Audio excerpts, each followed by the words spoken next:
হ্যাঁ, আপনি সন্তানের পিতামাতা হয়েছেন মানে এটা তো নিঃসন্দেহে একটা আনন্দের সংবাদ। হ্যাঁ? এবং সেটা আপনি মানে কেন জানাবেন না আমি জানি না। মানে এটা তো মানে গুগলি পেজ থেকে পেয়েছি, গুগলি প্রোফাইল থেকে জানতে হচ্ছে। শাকিব খানের কাছ থেকে মানে যত কিছু হোক ঠিক আছে এটা তাদের পার্সোনাল লাইফ তারা কি জানে জানি না। বাট আপনি তো মানে সন্তানটা তো আপনার। হ্যাঁ? এবং সন্তানের শেষে তো নামও আপনার। শার্লিন খান নাম। মানে আপনার কাজের ক্ষেত্রে মেগাস্টার, সুপারস্টার, গিগাস্টার প্রচুর শব্দ।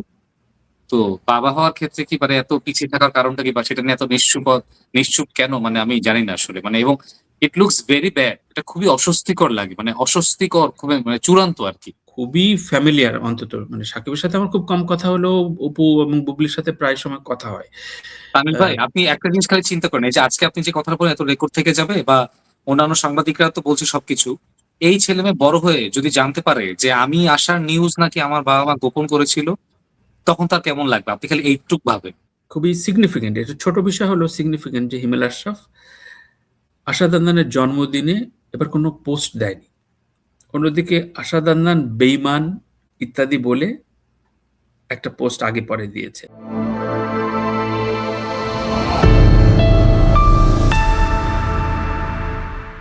সঙ্গীতা দেওয়ান লিখছেন, "এসব লুকোচুরির আচ্ছা, সন্তানের মা হওয়া অনেক লজ্জার। আর তার সন্তানের বাবা তো এখনো নীরব ভূমিকা পালন করছে।"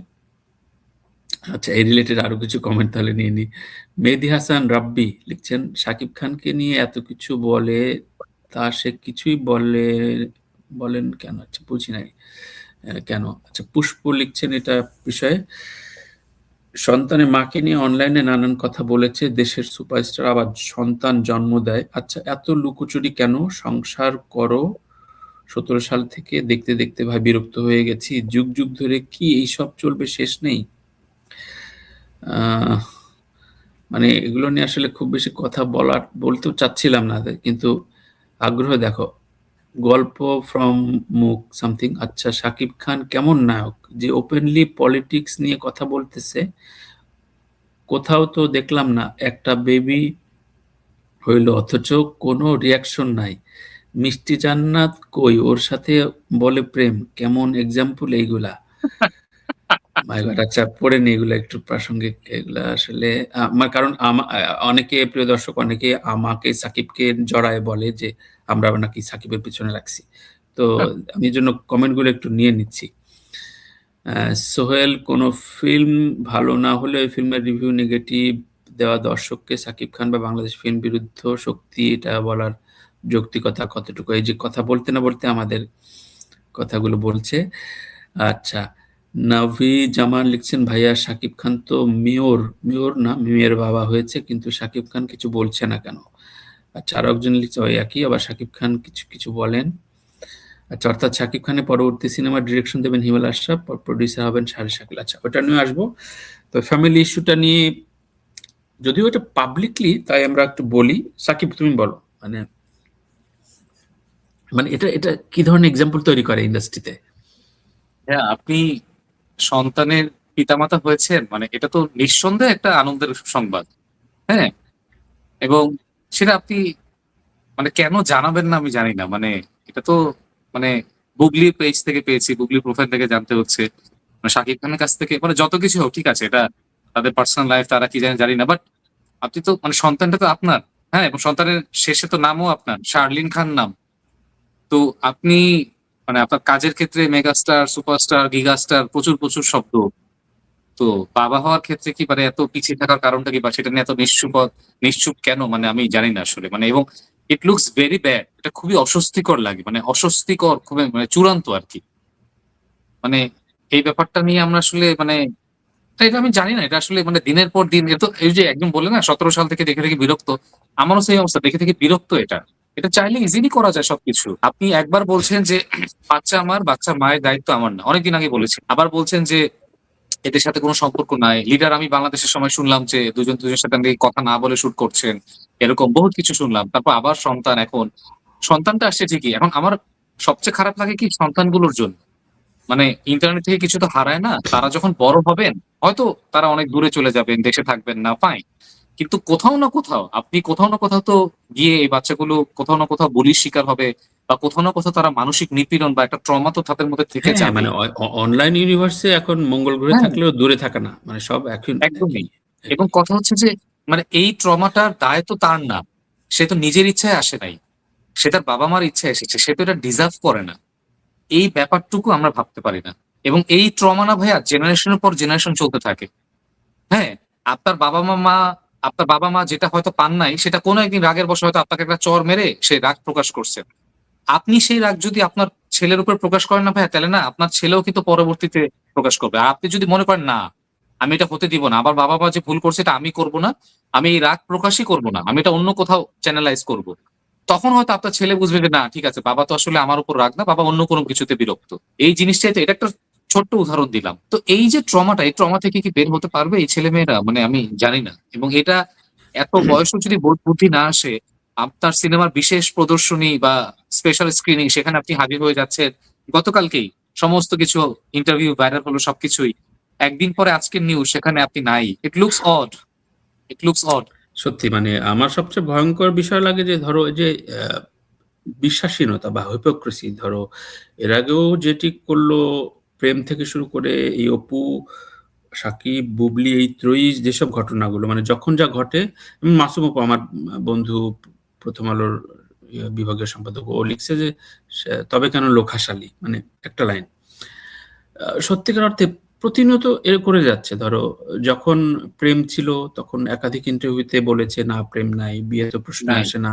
তার কয়েকদিন পর বিয়ের বেরোলো, বাচ্চা হলো, সবাই গুনগুন করছিল অপু বিশ্বাস কোথায়, অপু বিশ্বাস কোথায়, ওর কি হলো? সবাই জানতো গুনগুন করলো। মানে অনেকগুলো মিথ্যা ডকুমেন্ট না আমাদের মিডিয়ায় প্রকাশ হয়ে গেছে এবং প্রচার হচ্ছে। এবং বুবলির যখন ইস্যুগুলো হচ্ছে তখন কিন্তু ঢাকায় অলরেডি আমি তখন ঢাকায় আমার সাথে বুবলির কয়েকদিন কথা হয়েছে কারণ ঈদের একটা শো করার কথা বুবলির সাথে আমার তো ও যে কি যেন ফিতা কাটাটা কাটিয়ে নিয়ে অনেক ব্যস্ত ট্যাস্ত তো বলছে যে আমার ঠিক আছে এর মধ্যে আমরা সময় করে নেব হঠাৎ করে বলতেছে আমার একটু যাওয়া হয়েছে আমার সিচুয়েশন না আমি বললাম যে আমি আপনি প্রেগনেন্ট এটা তো আহ, জানি কনফার্ম করেন তাহলে কেন আপনি বলেন না মানে বলেন না এমন না যে ও কনফার্ম করলো আমাকে বললো যে না এগুলো মিথ্যা এগুলো আমি একটু পরে বলবো না এখন দেখো এই ধরনের হিপোক্রেসি না আমার কাছে খুব অবাক লাগে মানে খুবই ফ্যামিলিয়ার অন্তত মানে সাকিবের সাথে আমার খুব কম কথা হলেও অপু এবং বুবলির সাথে প্রায় সময় কথা হয় তামিল ভাই আহ, আপনি একটা জিনিস খালি চিন্তা করেন এই যে আজকে আপনি যে কথাটা বলেন এত রেকর্ড থেকে যাবে বা অন্যান্য সাংবাদিকরা তো বলছে সবকিছু এই ছেলে মেয়ে বড় হয়ে যদি জানতে পারে যে আমি আসার নিউজ নাকি আমার বাবা মা গোপন করেছিল তখন তার কেমন লাগবে আপনি খালি এইটুক ভাবেন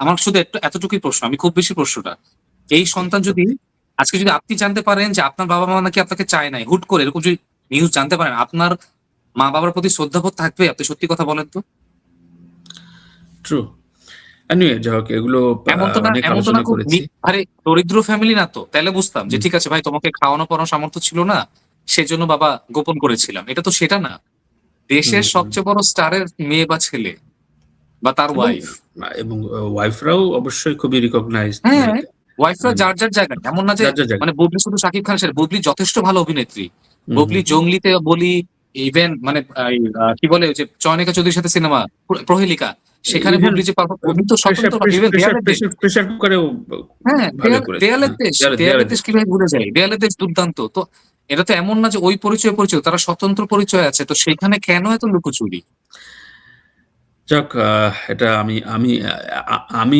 নিজে এখন অস্বস্তি বোধ করি এসব কথা বলতে মানে খুবই আর তার চেয়ে বড় ব্যাপার ভাইয়া ইয়ে তার লাগে চেয়ে বড় ব্যাপার সবচেয়ে খারাপ কোনটা লাগে জানেন এই যে বিশাল ফ্যান বেস না এটাকেও দেখবেন জায়েজ করে ফেলবে এটাও বলবে হ্যাঁ ঠিক আছে এটা আরো মানে এই জন্যই তো আমি একদম মূর্খ কি বলবো গালিবিয়ান এগুলো একদম সরাসরি বলি এখন মানে তোরা যা খুশি বল আমার অসুবিধা নাই এরা যে কি পরিমাণ মানে এরা যে কি পরিমাণ সাকিবের ক্ষতি করে ফেলছে মানে এখন আগে বলতে যে ফেলতো এখন ফেলে ফেলে দিছে এরা এরা যে কি পরিমাণ একদমই কারণ এদের নার্সিং করছে ধরো আমার সামনে অ্যাসোসিয়েট 10 জন আছে 10 জনই সেই লেভেলের খারাপ তো ওদের আমি যখনই অ্যাপ্রুভ করে ফেলবো তার মানে আমি ডিরেল হয়ে যাব তো সাকিব ওই কাজটা করে ফেলছে মানে এদের নার্সিং না করে এদের না বলে এরা অলরেডি ডান আমি সাকিব প্রসঙ্গ আজকে আপনি যখন আমার সাথে শো করছেন গত শোতে অনেকে কমেন্ট করছিল যে ভাই সাকিব ভাইয়ের ভয়েস আসতে শুনতেছি তারপরে তো আপনি আমাকে বলবেন আমিও চেক করবো তাই না আমি যদি বলতাম আপনি বলতেন হ্যাঁ আসতে শুনছেন কি হয়েছে শো দেখেন আমি যা করছি তাই ঠিক হুম, হুম, তাহলে হুম। তো আজকে আমাদের উন্নতি হইতো না। তো এই সেমই আরকি। আপনি যা করবেন ভাই, যা করছে ঠিক আছে। ট্রু, ট্রু, ওরকমই। ট্রু। বাকি প্রসঙ্গ আসি, সেটা হচ্ছে হিমেল আশরাফ, শাহরিয়ার শাকিল যে প্রসঙ্গটা একজন কমেন্ট করেছে, ওটা আমি নোট করে রেখেছি। হ্যাঁ, এটা ২ টা ঘটনা ঘটেছে। সেটা হচ্ছে আরশাদ আদনানের সাথে হিমেল আশরাফের দীর্ঘ একটা সূত্রিতা রয়েছে। হিমেল আশরাফকে মূলত সিনেমায় প্যাট্রোনাইজ করেছে আরশাদ আদনান। ২ টো ছবি পরপর একটা ব্লকবাস্টার, একটা সুপারহিট হয়েছে 'রাজকুমার'। কিন্তু পরবর্তীতে উম যেই ঘটনাটার জন্য আমি এই টপিকটা আনছি, খুবই ইন্টারেস্টিং পয়েন্ট হচ্ছে হিমেল আশরাফ, সরি, আরশাদ আদনানের সাথে মূল দ্বন্দ্বের জায়গাটা ছিল শাহরিয়ার শাকিল গঙ্গদের সাথে। আ তুমি নিশ্চয়ই জানো মানে যেমন প্রোডিউসার যে প্রোডিউসার মারামারি। প্রোডিউসার মারামারি যা রা রা যা- রাজকুমারের সময় থেকে, এবং অলরেডি তখন প্রেস মিট মানে ছিল। অনেকটা বলতে পারি কারণ জোহরের সাথে বিধু বিনোদ চোপড়ার আ ঝগড়া লাগছে আরকি। হ্যাঁ, মানে খুব সুন্দর করে বললে এটা উদাহরণ দেয়া হয়। এখন খুব স্বাভাবিক ২ টা ২ দুর্গ, এবং আ আরশাদ আদনান আমার কোলাহলে এসেও এটা অনেক স্টেটমেন্ট দিয়েছে। আমি আরশাদ আদনান প্রায় ৩ টা শো করেছি, এবং খুবই অ্যাগ্রেসিভলি বলেছিল, আমি কিছু জায়গায় ক্যামেরা অফ করেছি, এগুলো বইলেন না। কিন্তু আমি জানি, বলছিল যে এটা ইন্ডিয়ান গং, টাকা নিয়ে যাচ্ছে ইত্যাদি নানান কিছু।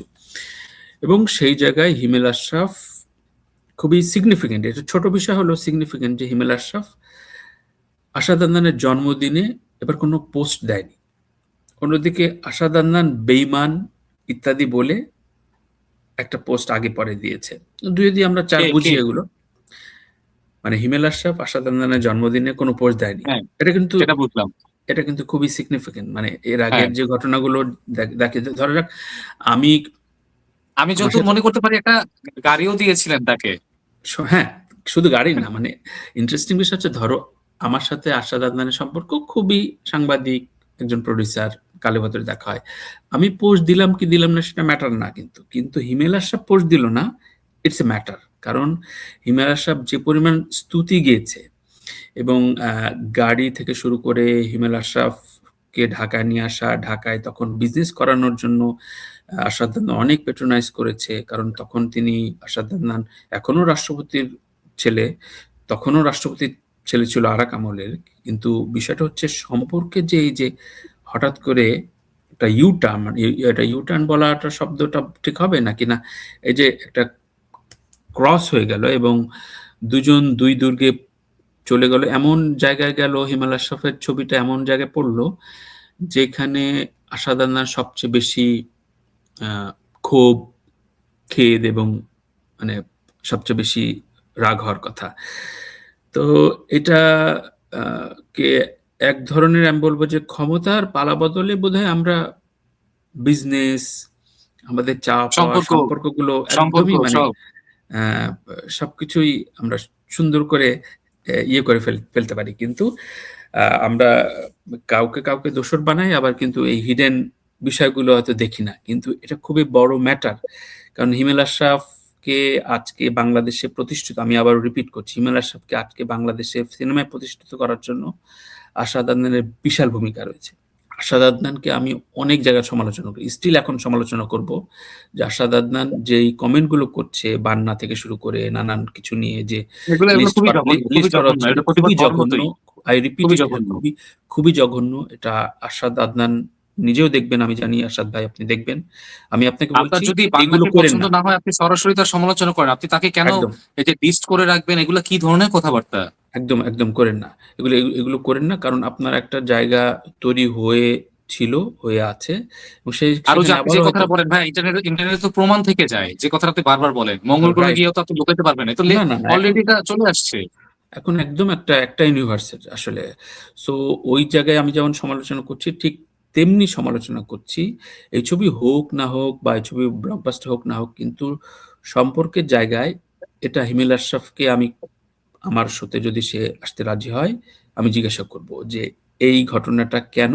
কিভাবে? কোন অর্থে?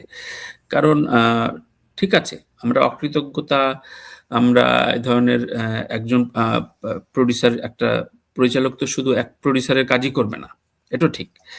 কিন্তু আ উম এই যে হঠাৎ করে সম্পর্কহীনতা, মানে দেখতে না পারা, কাউকে উইশ না করা, তার সাথে যে ধরনের ঘটনা ঘটছে, এগুলোর কে জানে নানান ফোন করে উইশ করছে কিনা, ফেসবুকে না করে হয়তো ফোন দিয়ে উইশ করছে, হু নোস। তো কথা হচ্ছে এগুলোর আবার নানান ব্যাখ্যা অন স্ক্রিন এরা আবার তৈরি করে ফেলে। কিন্তু যেহেতু আমি তুমি একটা খুব খোলা আলাপের জন্য উইকলি স্ক্রিনটা কথা বলি। সো আমার কাছে এটা খুবই সিগনিফিক্যান্ট লেগেছে।